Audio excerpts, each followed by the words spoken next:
मैं देखता हूँ।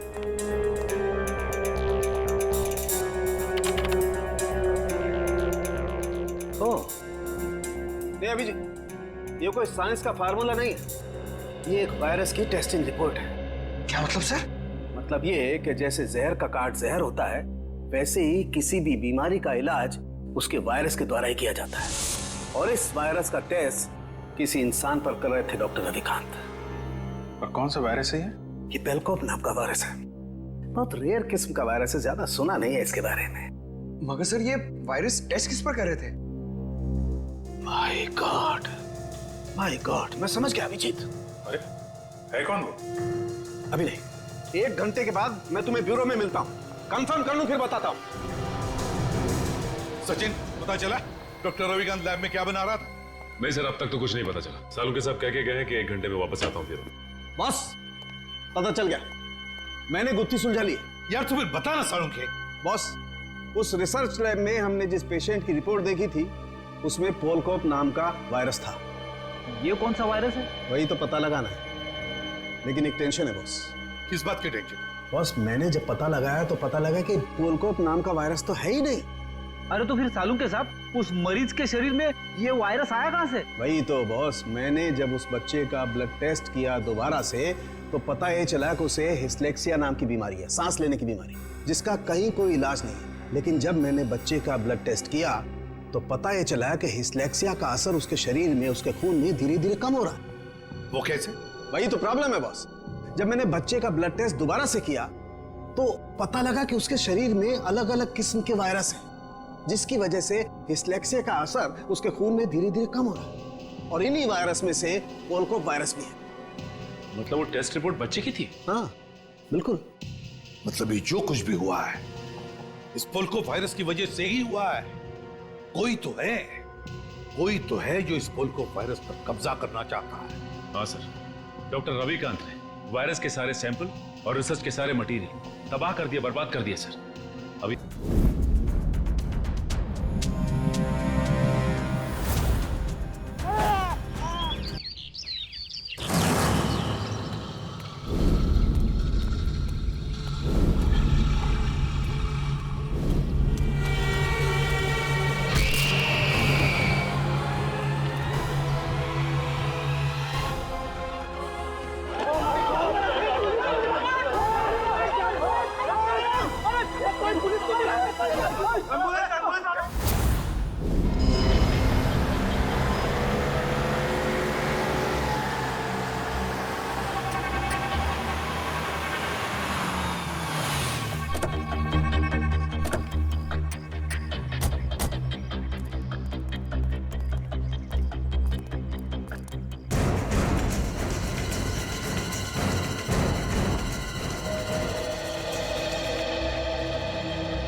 सर, ये तो मर चुकी है।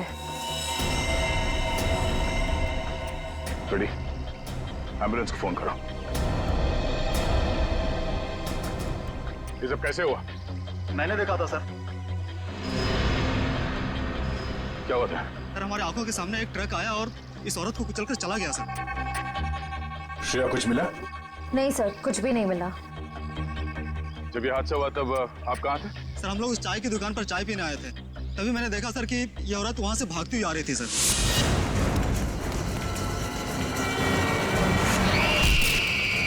सर, शायद ये स्पीड में आते हुए ट्रक को देखकर डर गई होगी। इसे पता ही नहीं चला होगा कि क्या करे। पर उस ट्रक ड्राइवर को तो पता होना चाहिए था कि उसे क्या करना है। वो ब्रेक लगा सकता था, ट्रक को दूसरी ओर मोड़ सकता था, या फिर एक्सीडेंट के बाद पुलिस स्टेशन में जाके अपने आप को सरेंडर कर सकता था। एक औरत को ठोकर मार के भागना ये कहाँ की इंसानियत है? सर, वो इंसान नहीं, हैवान था सर। वो ट्रक को फुल स्पीड में लेकर आया सर और इस औरत को कुचलकर चला गया। तुमने उस ट्रक का नंबर नोट किया? नंबर देखा था? हाँ सर।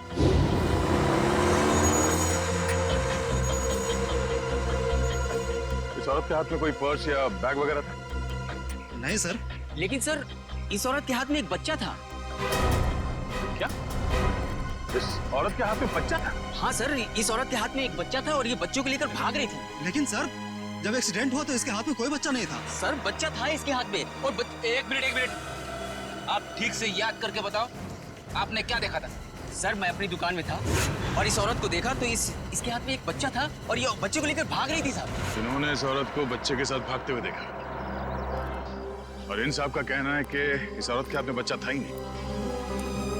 पर अगर इस औरत के हाथ में वाकई में बच्चा था तो बच्चा कहाँ गया? कहीं ऐसा तो नहीं कि इस औरत ने बच्चे को कहीं छोड़ दिया? हो सकता है फ्रेडी, उस बच्चे को ढूंढना होगा।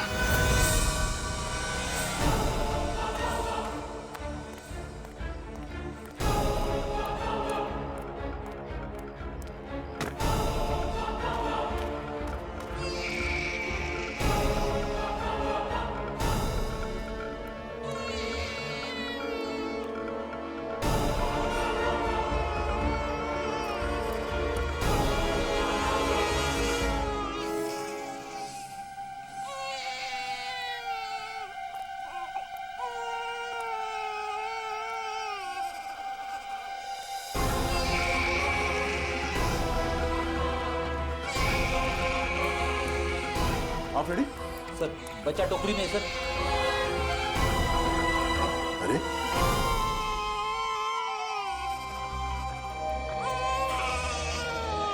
उस औरत ने बच्चे को यहाँ पे टोकरी में छोड़ दिया। लेकिन सर, कोई अपने बच्चे को इस तरह टोकरी में छोड़ के क्यों जाएगा?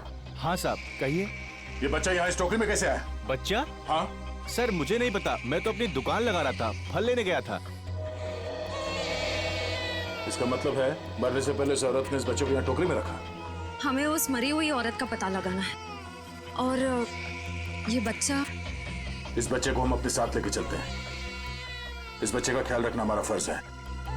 पहले ये पता करते हैं कि इस बच्चे के परिवार में है कौन। सर उस औरत के बैकग्राउंड के बारे में तो कुछ पता नहीं चला, पर डॉक्टर सालुंके ने कुछ जरूरी बात पता लगा ली है। वो क्या? दया, इस औरत का और उस बच्चे का खून का कोई रिश्ता नहीं। क्या इस बच्चे का और उस औरत का डीएनए मैच नहीं हो रहा है? जी सर। इसका एक ही मतलब हो सकता है दया, उस औरत ने इस बच्चे को चुरा लिया और फिर वो भाग रही थी। हो सकता है सर। काम करना पड़ेगा, मिसिंग पर्सन ब्यूरो से पता लगाना पड़ेगा कि क्या किसी ने बच्चा गायब होने की रिपोर्ट दर्ज करवाई है क्या। और डॉक्टर सालुंके का इस बच्चे की माँ के बारे में भी कुछ कहना है सर। क्या? इस औरत ने जो सैंडल पहने हुए थे, उस सैंडल के नीचे के हिस्से की तरफ हमें खून के कुछ अंश मिले। उस खून का डीएनए करने से पता चला कि उस खून का डीएनए और उस बच्चे के खून का डीएनए आपस में मैच होते हैं। और उस औरत की उम्र जिसका वो खून है लगभग 28 से 30 साल होनी चाहिए। खून के निशान? फिर जरूर इस बच्चे की माँ बुरी तरह से घायल हुई होगी।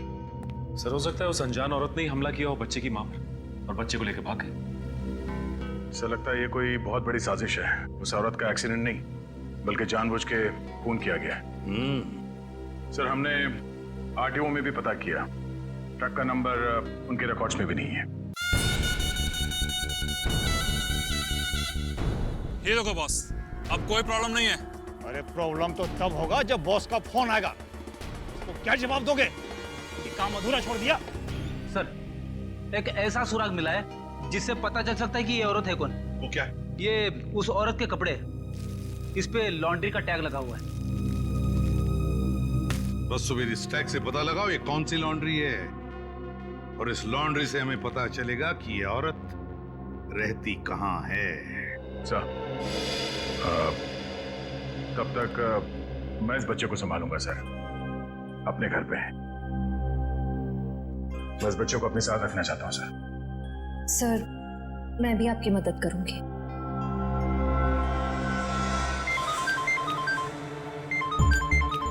उसी का फोन है। सलाम बॉस। मुझे वो बच्चा किसी भी हालत में जिंदा चाहिए, किसी भी हालत में, समझ गए तुम? जी बॉस।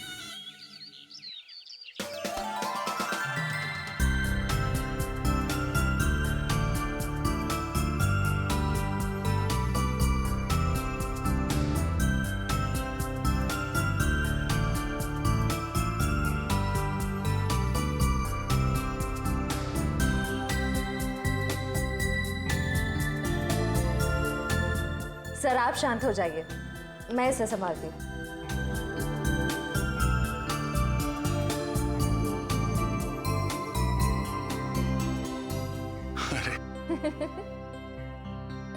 इतनी बात मेरी समझ में नहीं आई। ये बड़े से बड़े मुजरिम को मैं आराम से निपट सकता हूं, पर छोटे बच्चे को संभालना जरा मुश्किल काम है ना। सर एक बात कहूं, आप कुछ भी कर सकते हैं, आपके लिए कोई काम मुश्किल नहीं है। बड़े बड़े गुनहगारों से निपट सकते हैं, छोटे बच्चों को संभाल सकते हैं।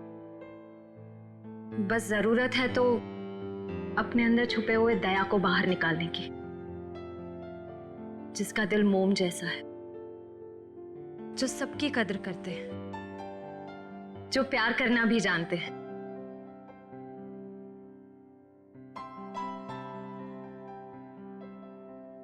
I mean, जो सबकी इज्जत करना भी जानते हैं। अब चिंता करने की कोई जरूरत नहीं है सर, मैं आ गया हूं। अरे फिर तुम, क्या बात है? आओ। सर हाँ। जब मुझे एहसास हुआ कि आप अकेले बच्चे को संभाल नहीं पाओगे तो मैं आ गया। लाओ बच्चा दो। इट्स ओके सर, मैं बच्चे को नहीं संभाल पाओगी, मुझे दे दो। लेकिन फ्रेडी, बच्चे को नींद नहीं आएगी, उसे सुलाने का तरीका मेरे पास है। बच्चा दे दो।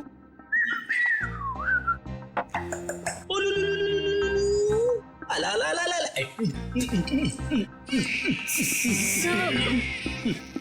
फ्रेडी क्या कर रहे हो? सर, जिद छोड़ो और बच्चे को वापस दे दो श्रेया को। सर प्लीज मैं संभाल लूंगी। कोई प्रॉब्लम नहीं है सर, बच्चे को चुप कराने का फॉर्मूला मेरे पास है। श्रेया, टीवी का रिमोट देना। अब देखना सर, ये कार्टून चैनल देख के बच्चा कैसा खुश होता है। कौन से नंबर पे?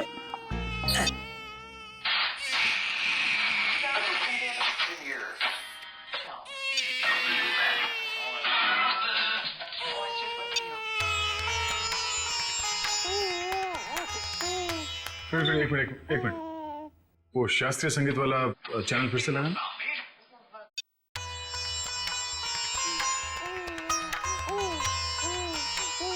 सुरों की काफी समझ है इसे।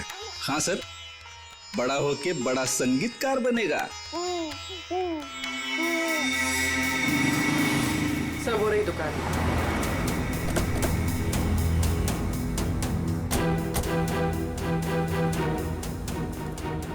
ये लो, कस्टमर के कपड़े हैं, पैक कर दो। हाँ सर, कहिए, कपड़े देने आए हैं या लेने आए हैं? अगर देने आए हैं तो 5 दिन के बाद ही मिलेंगे, और अगर लेने आए हैं तो मैं उम्मीद करता हूँ कि 5 दिन के बाद ही आए होंगे। सर, मैं बहुत ही ईमानदार व्यापारी हूँ और मैंने आज तक अपने किसी भी कस्टमर को कोई भी धोखा नहीं दिया है। हाँ, ये कपड़े आपकी लॉन्ड्री में धुले हैं ना? जी हाँ मैडम, ये हमारी लॉन्ड्री के ही हैं। आप यही जानना चाहते हैं कि ये कपड़े किसके हैं? समझदार लगते हो, बता। हाँ, 1 मिनट, रघु बुक दो। मिल गया सर। ये कपड़े किसी गोपी नाम की औरत के हैं। गोपी? एड्रेस भी लिखा होगा उसमें? नहीं सर, एड्रेस तो नहीं है, लेकिन फ़ोन नंबर है। दो।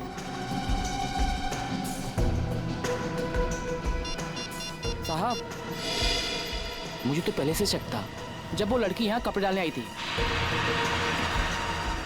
ऐसा क्या किया था उसने? मैडम, मैंने बोला 5 दिन बाद कपड़े लेके जाना। वो बोली मैं 2 दिन में आऊंगी। मैंने कहा नहीं मिलेंगे, तो मुझसे गुस्सा करने लगी। बोली तुम्हें धोबी घाट पर ले आकर उल्टा लटका दूंगी, और किसी के साथ मोटरसाइकिल में बैठकर चली गई। उस मोटरसाइकिल वाले का चेहरा देखा था तुमने? साहब, उस समय शाम हो चुकी थी और वो रोड के उस पार खड़ा हुआ था, तो मैं ध्यान नहीं दे पाया साहब। इस मोबाइल नंबर के जरिए हम उस मोटरसाइकिल वाले तक पहुंच जाएंगे। चुप रहो, समझे? एक बार।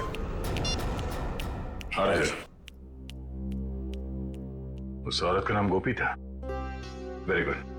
उसके मोबाइल नंबर से उसका घर का पता निकालो। इस केस में इस औरत की पूरी जानकारी चाहिए हमें, ठीक है? रजत, मैं तुम्हें बाद में फोन करता हूं।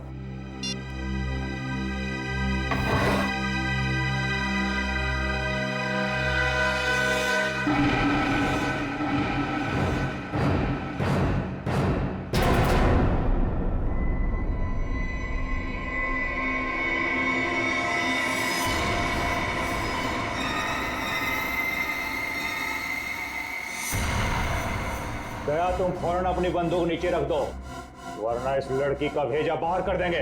दया, तुमसे हमारी कोई दुश्मनी नहीं है, बस ये बच्चा हमारे हवाले कर दो और अपनी जान बचा लो। अपनी जान की परवाह करने वाले कायरों को हम सीआईडी में भर्ती नहीं किया करते। अगर इस बच्चे को किसी ने छुआ भी ना तो तुम सबकी अर्थी यहीं से उठेगी। अर्थी तो इस छोकरी की उठेगी दया। बस तुम कंधा देने के लिए तैयार रहो। बंदूक नीचे रखो, नीचे रखो बंदूक। सर आप मेरी परवाह मत कीजिए, आप गोली चलाइए। चुप! दया गन नीचे रख, नीचे रख गन दया, वरना इस छोकरी की खोपड़ी उड़ा दूंगा मैं। एक मिनट,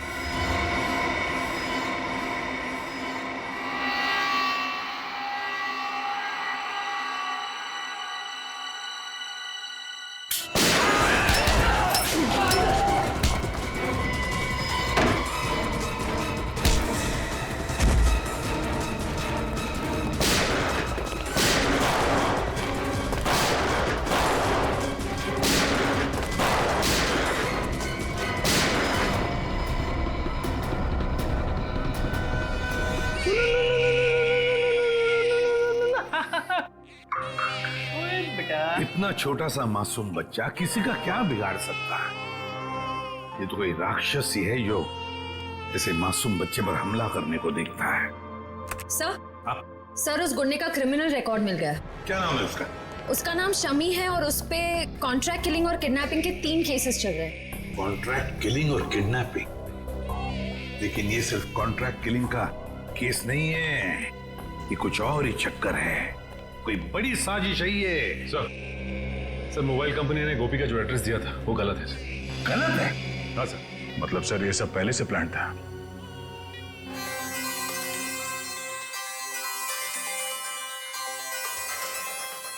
अरे वाइफ का फोन।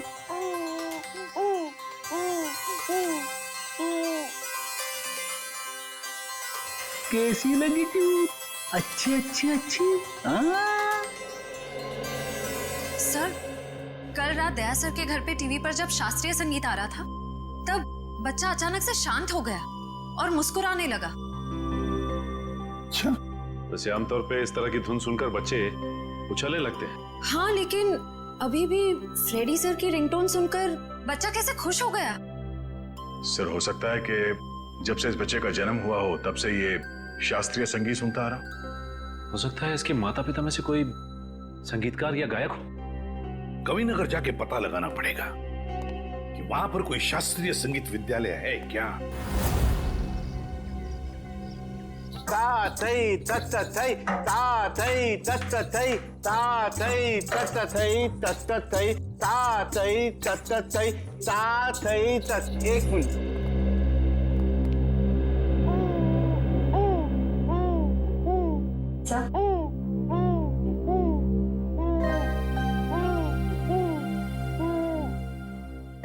लगता है सही जगह पे हैं।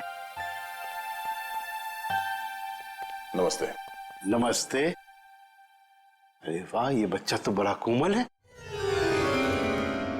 इसके पैर में कला भी नजर आती है, लेकिन नृत्य सीखने के लिए ये उम्र बहुत छोटी है।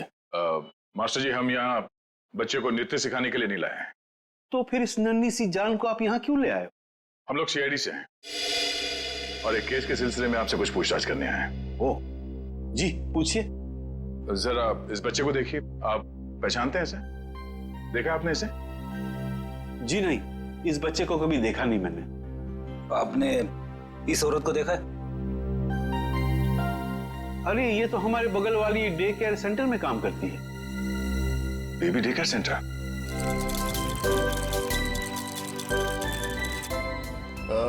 एक्सक्यूज मी, आप इस औरत को पहचानती हैं? ये तो गोपी है, हमारे यहाँ आया का काम करती है, लेकिन हुआ क्या है इसे? कल एक ट्रक एक्सीडेंट में उसकी मौत हो गई है। खैर, आप इस बच्चे के बारे में क्या बता सकती हैं? इसका नाम बॉबी है और इसकी माँ का नाम जूही है। ये LSD सोसाइटी में रहती है। LSD society?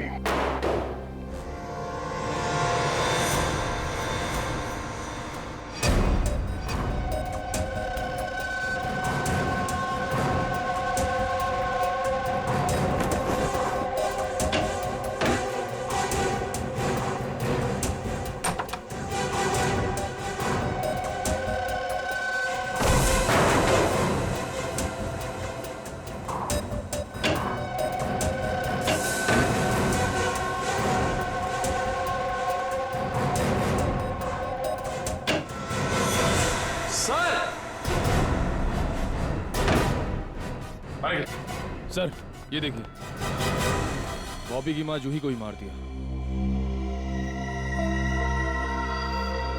ये देखो, गोली गले और पेट पे मारी गई है। लगता है इसे मरे हुए भी काफी समय हो गया, खून पूरी तरह से सूख गया। सर ऐसा लग रहा है मैंने इनको कहीं देखा है, लेकिन याद नहीं आ रहा कहाँ देखा है।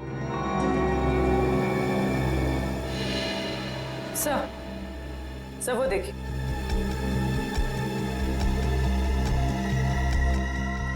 सर खून से सने हुए जूतों के निशान। ये देखो पूर्वी, ये चप्पल के निशान तो बिल्कुल वैसे ही है जैसी चप्पल गोपी ने पहनी हुई थी। इस औरत ने जो सैंडल पहने हुए थे, उस सैंडल के नीचे के हिस्से की तरफ हमें खून के कुछ अंश मिले, और वहां से भी हमें सूखा हुआ खून मिला था। अभी कोई संजोग तो नहीं हो सकता है ना सर? पर सर गोपी तो गुनहगारों की साथीदार थी, वो खिड़की से बच्चे को लेकर क्यों भागेगी? ये समझ में नहीं आ रहा कि वो यहाँ आई क्यों थी। वो तो नर्सरी में आया का काम करती थी ना। मगर सर जूही को मारने के बाद बच्चे को अगवा करने की क्या जरूरत थी? एक बच्चे से किसी का क्या फायदा हो सकता है? सर लगता है ये जूही के पति की फोटो है। लेकिन ये जूही के पति की फोटो है नहीं, बल्कि थी। हॉल में इस फोटो पे हार चढ़ा हुआ था। एक काम करो, इस कमरे को अच्छी तरह से छान मारो, देखो क्या मिलता है। सर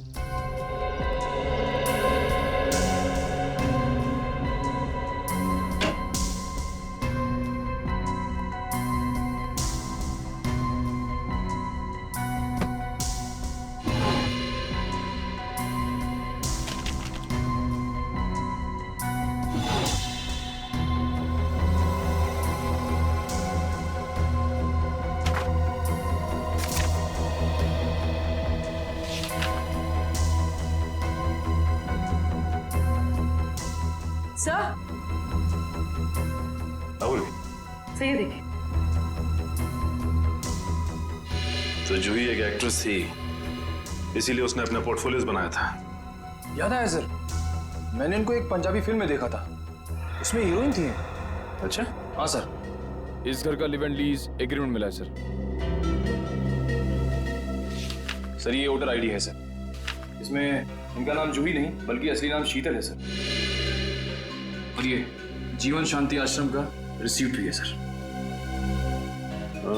तो ये बात है, ये जूही उर्फ शीतल 5 सालों तक एक आश्रम में रह रही थी और 1 साल पहले ही आश्रम से बाहर आई है। मगर सर एक फिल्म की हीरोइन 5 साल तक आश्रम में क्यों रहेगी? ये देखो, शीतल के पिता रविकांत का नाम लिखा हुआ है इस कार्ड पे। सर ये रहा डॉक्टर रविकांत का घर, बहुत बड़े साइंटिस्ट हैं वो।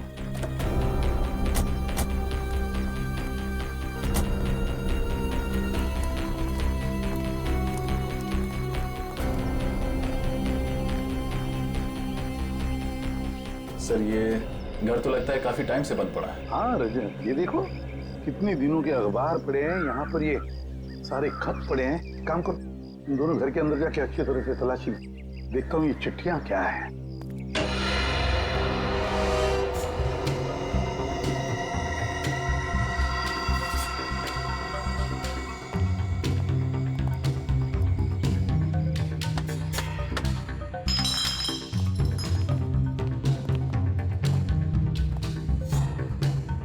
हमसे पहले ही यहाँ कोई आ चुका है, शायद कुछ ढूंढने। देखो कुछ हाथ लगता है क्या? सर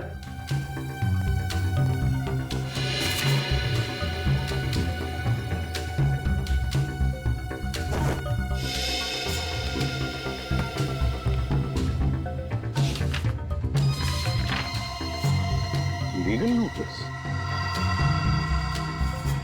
अरे सुनिए सुनिए, देखिए मैं सीआईडी से हूँ। एक बात बताइए, आप रविकांत जी को जानते हैं? हाँ सर, 10 सालों से वो मेरे पड़ोसी हैं। अचानक उनकी मौत की खबर सुनकर बहुत दुख हुआ। अचानक मौत हो गई रविकांत जी की? कब, कैसे? गाड़ी की स्पीड इतनी तेज थी कि वो कंट्रोल नहीं कर सके और वो जाके नदी में गिर गए। Oh my God. कुछ मिला? नहीं सर। ये रविकांत जी का एक्सीडेंट ही था या? एक्सीडेंट ही था सर। ठीक है, थैंक यू वेरी मच। अब जा सकते हैं। नोटिस कैसी?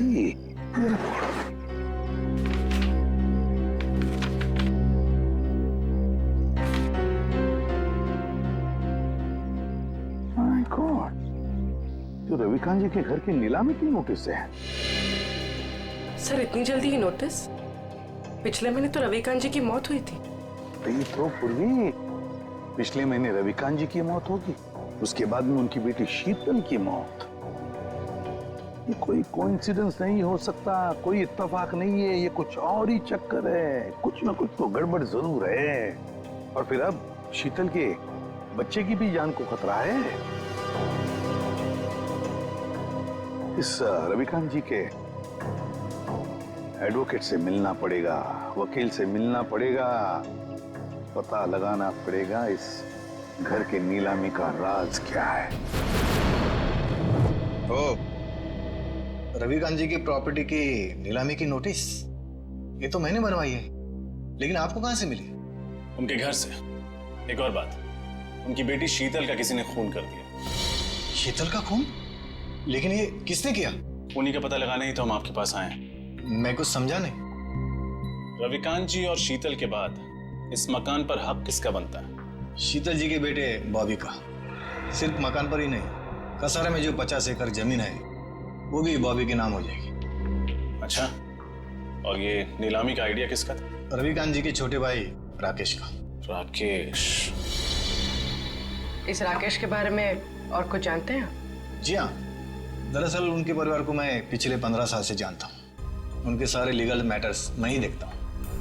रविकांत और राकेश के पिताजी की जब मृत्यु हुई तो उनके प्रॉपर्टी का सबसे बड़ा हिस्सा रविकांत को मिला और सिर्फ 15% राकेश को। ऐसा क्यों किया उनके पिता? क्योंकि राकेश के तौर तरीके और आलसीपन की वजह से उनके पिताजी काफी नाराज थे और उनको राकेश पर भरोसा नहीं था। तो इस बात से तो राकेश जी को बहुत गुस्सा आया होगा। जी हाँ, बहुत। इतना ही नहीं, उसने अपने भाई के साथ सारे रिश्ते नाते तोड़ दिए थे। फिर अचानक दिवाली के दिन आकर गले मिले और सारे गिले शिकवे दूर हो गए। हो सकता है ये राकेश की चाल हो, रविकांत जी का भरोसा जीतकर उनकी पीठ पर वार करने की। सर ये भी तो हो सकता है कि बॉबी को राकेश जी ने अगवा करवाया हो। ये तो राकेश से मिलकर ही पता चलेगा।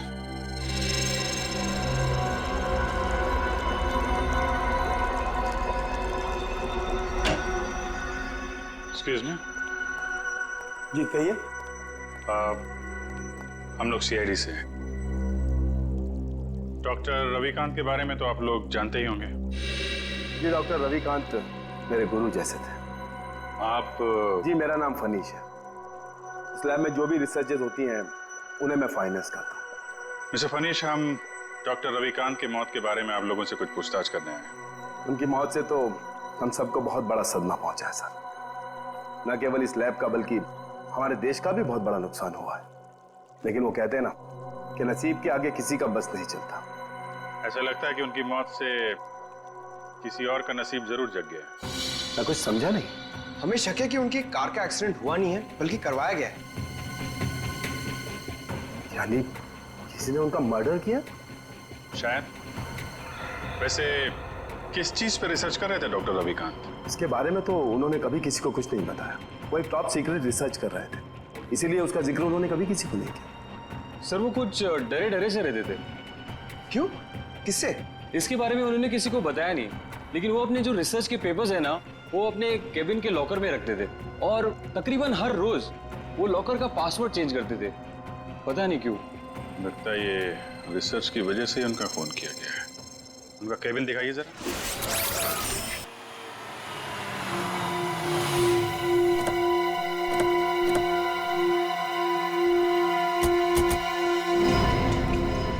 गाड़ी तो यहीं खड़ी है, राकेश घर में ही होगा। हाँ,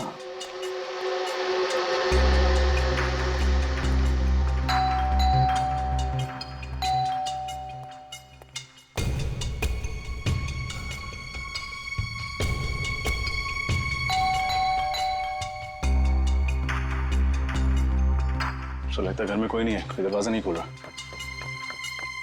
है, घर में कोई तो है, आवाजें आ रही हैं। खोल दो दरवाजा।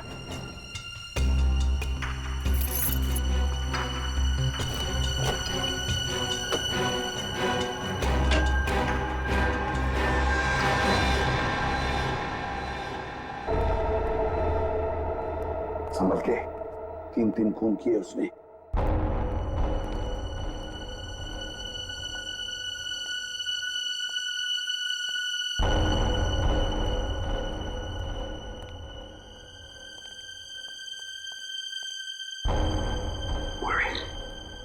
इस तरफ जाओ। Sir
CID. लेकिन मैंने किया क्या है? या क्या है? हैं? या क्या है? अभी पता चल जाएगा क्या क्या है। इसके घर की अच्छी तरह से तलाशी लो। सर आप पूरे घर की तलाशी ले लीजिए, पर प्लीज मुझे ये तो बताइए कि मेरा गुनाह क्या है? रविकांत और शीतल को क्यों मरवाया तुमने? शीतल का कत्ल हो गया सर? कब और कैसे? कब और कैसे? बड़े भोले बनने की कोशिश कर रहे हो राकेश जी, हैं? सर प्लीज मेरा यकीन मानिए, इसके बारे में मैं कुछ नहीं जानता। झूठ झूठ बोल रहे हो तुम। रविकांत और शीतल को पहले मरवाया और फिर शीतल के बच्चे को अगवा किया। इस औरत को पैसे दिए थे ना तुमने ये सब करने के लिए? क्यों? नहीं सर, मैंने ऐसा कुछ नहीं किया। इस औरत को मैं पहली बार देख रहा हूँ सर। मैं रवि भैया और शीतल का खून क्यों करवाऊंगा? इसलिए, इस जायदाद के लिए। जायदाद के पेपर थे, है ना? क्यों? और तुम ये भी जानते थे कि रविकांत और शीतल की मौत के बाद ये सारी जायदाद शीतल के बेटे के नाम पर हो जाती, और अगर शीतल के बेटे का कुछ कम ज्यादा होता तो ये पूरी की पूरी जायदाद तुम्हारे नाम पर हो जाती। यही चाहते थे ना तुम? जी सर, लेकिन क्या? लेकिन क्या? लेकिन सर मैंने किसी का खून नहीं किया, और ना ही सर मैंने बॉबी को किडनैप करवाया। प्लीज मेरा यकीन मानिए। तुम्हारा यकीन करूं? क्यों? क्यों यकीन करूं तुम्हारा मैं? हैं? कोई सबूत है तुम्हारे पास? क्यों? क्यों यकीन करूं तुम्हारा मैं? हैं? कोई सबूत है तुम्हारे पास? हाँ सर, 1 मिनट।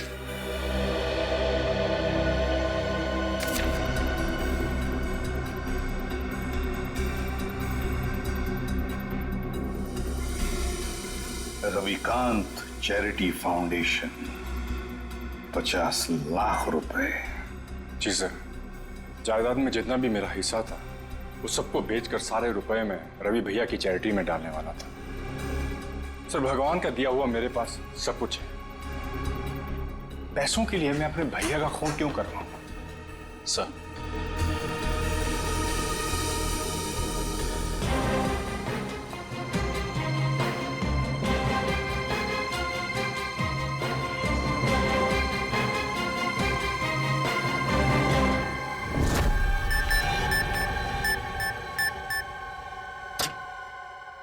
ये क्या, लॉकर तो खाली है। खाली है? अभिजीत, ये देखो अभिजीत, ये रिसर्च पेपर्स हैं, जला दिए गए हैं। वही पेपर है ना? हाँ सर, ये तो वही रिसर्च पेपर्स है जिन पर डॉक्टर रविकांत रिसर्च कर रहे थे, पर उन्होंने ये जलाए क्यों? शायद उन्हें डर होगा कि ये रिसर्च के पेपर किसी गलत हाथों में ना पड़ जाए। पंकज, मिला कोई? नहीं सर, सारी फाइल्स डिलीटेड है। एक फाइल है, इसको मैं खोलने की कोशिश कर रहा हूँ सर, एक सेकंड। सर खुल गई। क्या है इसमें? पता नहीं, साइंस के आई थिंक कोई फॉर्मूलाज है, मेरे तो कुछ समझ में नहीं आ रहा है।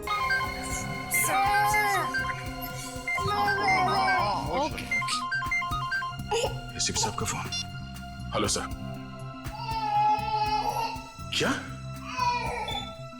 बच्चे के शरीर में वायरस इंजेक्ट किया गया? सर लगता है इसीलिए उसका टेम्परेचर उतर नहीं रहा, उसे बुखार है सर। हाँ सर, हम लोग वहीं जा रहे थे।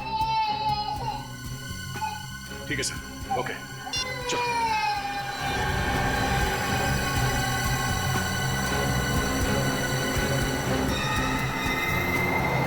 चलो।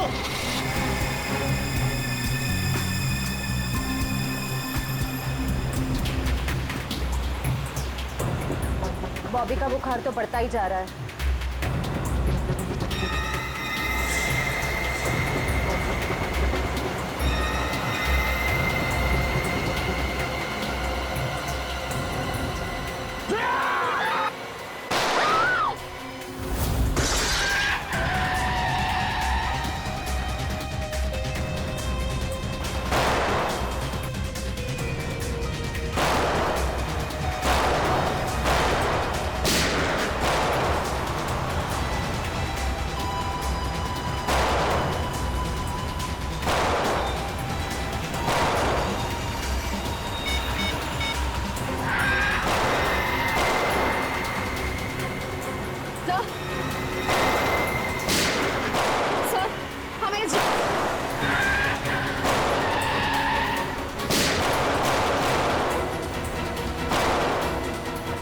श्रेया, तुम ठीक हो?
गोली खत्म हुई श्रेया। रख, दया, तेरा खेल खत्म हो गया। चल कर नीचे रख। ए, लड़की को दे, मेरे को दे, बच्चा मेरे को दे।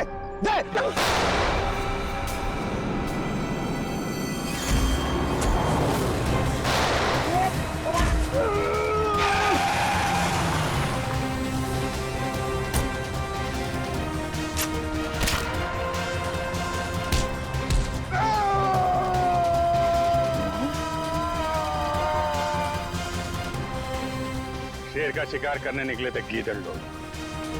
बोल, किसके कहने पे किया ये सब?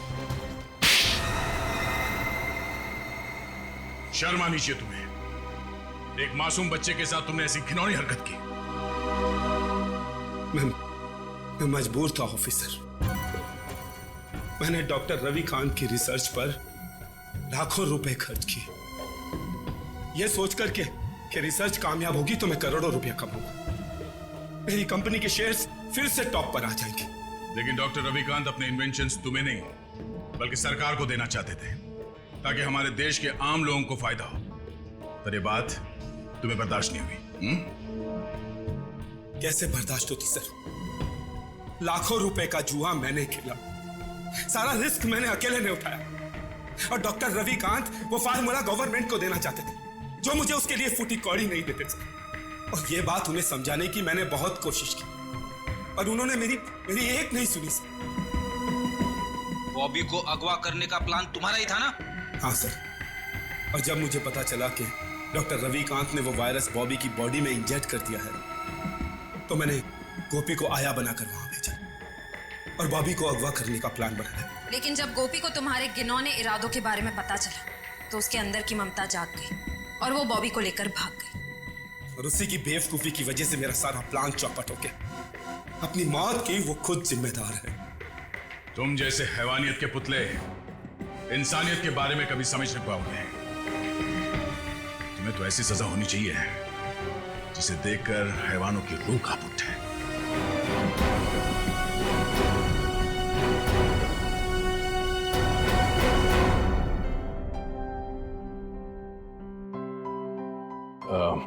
सर, हमें इस बच्चे के भविष्य के लिए कुछ करना चाहिए।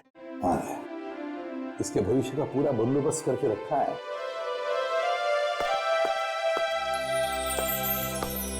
सर जी, सर जी, आज के बाद बॉबी को मैं संभालूंगा, अपने भाई के बेटे की तरह नहीं बल्कि अपने बेटे की तरह से बड़ा कर।